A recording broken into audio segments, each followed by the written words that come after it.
السلام علیکم۔ جگر و تحال کا بڑھ جانا یعنی جگر اگر اپنے سائز سے بڑھ جاتا ہے تو اس کی کیا وجہ ہے اور اس کا علاج کیا ہے، قانون مفرد اعضاء کے مطابق انشاءاللہ اس ویڈیو میں آپ کو بتائیں گے۔ چھوٹی سی ویڈیو ہے، انتہائی بہترین قسم کی انفارمیشن آپ کے ساتھ انشاءاللہ شیئر کی جائے گی اور آپ کے لیے یہ معلومات نہیں ہوگی، نیو ہوگی، تو ویڈیو کو دھیان سے دیکھیں۔ اس میں آپ کو جگر کے بارے میں آگاہ کیا جائے گا کہ اگر یہ اپنے سائز سے بڑھ جاتا ہے تو اس کی کیا وجہ ہے، تسکین ہے، تحریک ہے یا پھر تحلیل ہے، اور اس کا اصولی علاج جو کہ قانون مفرد اعضاء میں اس کا تجویز کیا گیا ہے وہ اس کا علاج کیا ہے، وہ سماعت فرمائیں۔ دیکھیں، قانون مفرد اعضاء میں کسی عضو کے حجم میں بڑھ جانے کی سب سے بڑی وجہ اس میں تسکین ہے، جس میں تسکین ہے،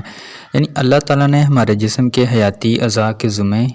ایک تو مخصوص قسم کے کام انجام دینے کی ذمہ داری لگا ہوئی ہے۔ مخصوص حیاتی اعضاء سے مراد ہمارے 3 حیاتی اعضاء مین ہیں، جگر،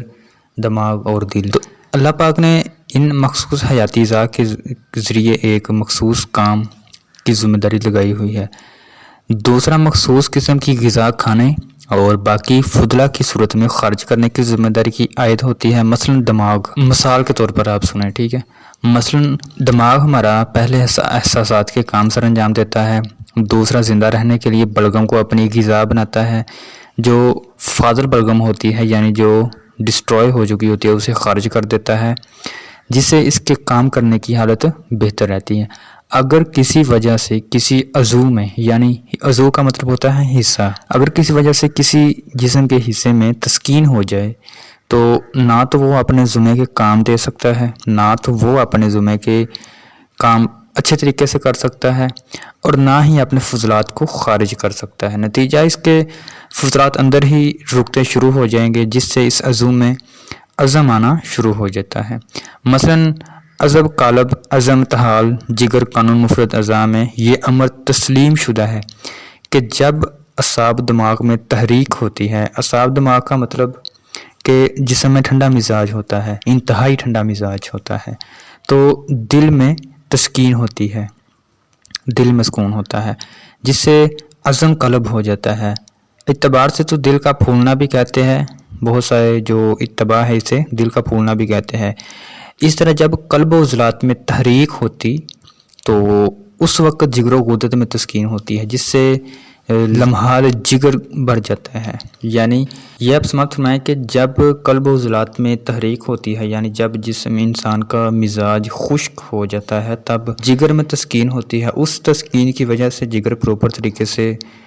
گرمی پیدا نہیں کرتا، پراپر طریقے سے کام نہیں کرتا، اس کام کرنے کی ناکام کرنے کی وجہ سے چربی پیدا ہو جاتی ہے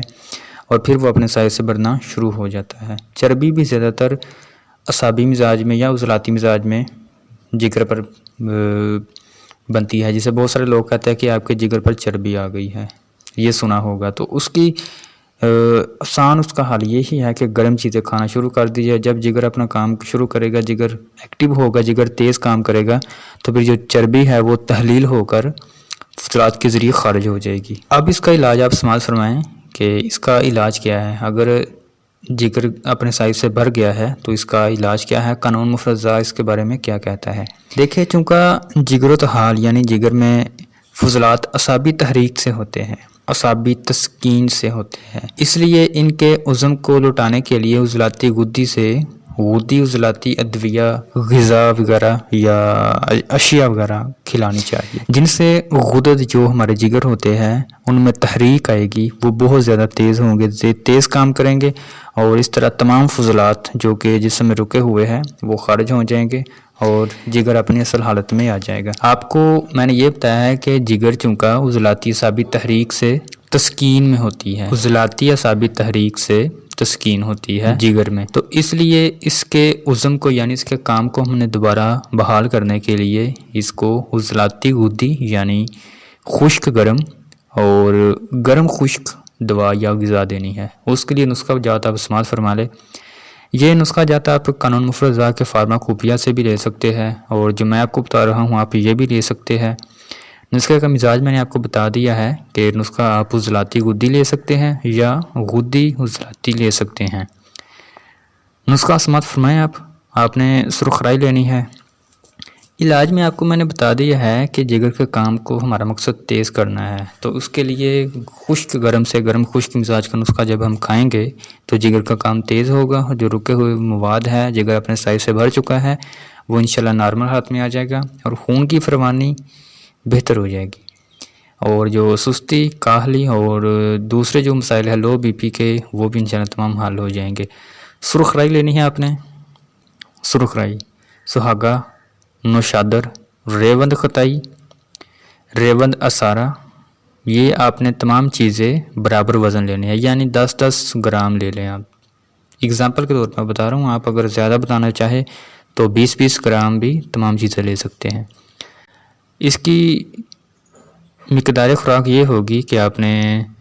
4 رتی سے 1 ماشا دن میں 3 بار دودھ کے ساتھ یا تازہ پانی کے ساتھ، دودھ اونٹنی کا ہوگا اس کے علاوہ نہیں،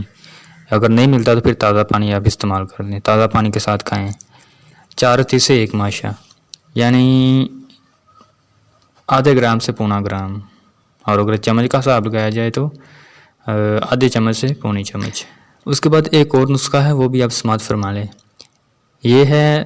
میگنیشیم سلفاس، اس کے بعد ہے نوشادر،